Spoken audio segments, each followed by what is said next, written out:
બહાર તો વરસાદ વરસે છે અને અહીંયા આપણે મસ્ત મજાની ખાવાની તૈયારી કરી રહ્યા છીએ। જુઓ, સવારનું વાતાવરણ હતું ને મસ્ત વરસાદ આવતો હતો અને આપણે ચૂલા ઉપર આગ કરી દઈશું।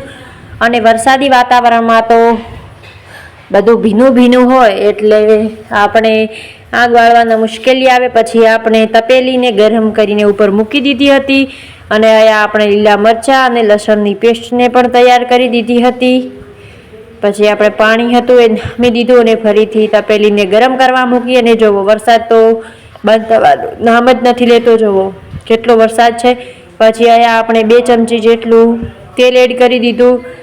બીચમાં વરસાદ બતાવું છું। પછી જુઓ, હું તમને એક વરસાદનો સીન બતાવું। જુઓ કેટલો જોરદાર વરસાદ આવે છે। કોના કોના ગામમાં વરસાદ છે કોમેન્ટની અંદર કહેવાનું ભૂલતા નહીં। અને કયા ગામથી છો એ પણ કોમેન્ટમાં જણાવજો, તો અમને પણ ખ્યાલ આવે કે તમે કયા ગામથી અમારા આ વિડીયોઝ જોવો છો। જુઓ, પછી અહીંયા આપણે કઢીની તૈયારી કરતા હતા એટલે પહેલાં ગરમ તેલમાં લસણની પેસ્ટને એડ કરી દીધી છે। આને પહેલાં ફ્રાય કરી દીધી છે। અને વરસાદી વાતાવરણમાં કઢી અને રોટલો ખાવાની મજા જ કંઈ અલગ હોય છે।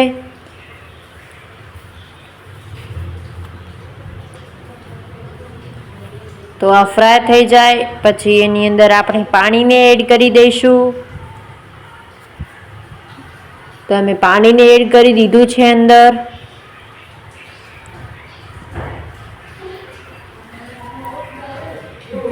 પછી અહીંયા આપણે લોટને લઈ લીધો છે। લોટને છાશમાં બરોબર મિક્સ કરી દઈશું। જુઓ, એટલે લોટને આપણે બરાબર મિક્સ કરી દઈશું અને પછી એમાં હળદર અને મરચાંને પણ એડ કરી દઈશું। તો આપણે મરચાં અને હળદરને એડ કરી દીધી છે। પછી જ્યારે પાણી હતું આપણે તપેલીમાં એ બરોબર ઉકળી જાય એટલે પછી કઢી બનાવવાની જે આપણે આ ડો કર્યો હતો એ પણ એની અંદર રેડીને બરોબર હલાવી દેવાનું છે। અને પછી આપણે 5 થી 6 મિનિટ પછી જોઈશું તો કઢીનો રંગ કંઈક આવો થઈ જશે। જો મસ્ત મજાની ઠીક આપણી કઢી બનીને તૈયાર થઈ ગઈ છે, તમે જોઈ શકો છો। છે ને બાકી મસ્ત કઢી। હવે આનો ઉકળું આવે ત્યારે પાકી જાય છે એટલે પછી આપણે એને બંધ કરી દઈશું ગેસને અને કઢીને ઉતારી દઈશું। ગેસ ઉપર મેં નથી બનાવી, અમે ચૂલા ઉપર, પણ પછી અમે ઉપર મૂકી દીધી હતી।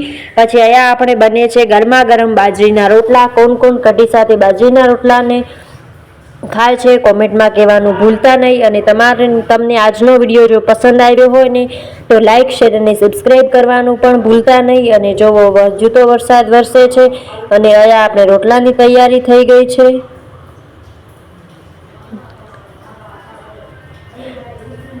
જુઓ, છે ને બાકી મસ્ત દેશી ગામડાની વાત જ નહીં। અને અહીંયા ચૂલા ઉપર રોટલો શેકાઈને પણ તૈયાર થઈ ગયો છે। અને હવે આપણે આવી ગયા છીએ એક જમવા માટે। તો પહેલાં આપણે ચૂરી દીધો છે રોટલાને બરોબર અને પછી હવે આપણે એમાં લઈશું કઢીને। આ કોમ્બિનેશન બહુ જ મસ્ત બનવાનું છે। તો one of the most spicy and delicious combinations. જુઓ, છે ને બાકી મસ્ત મજાનું। અને આની સાથે હોય જો ખાટી છાશ તો શું જોઈએ છે।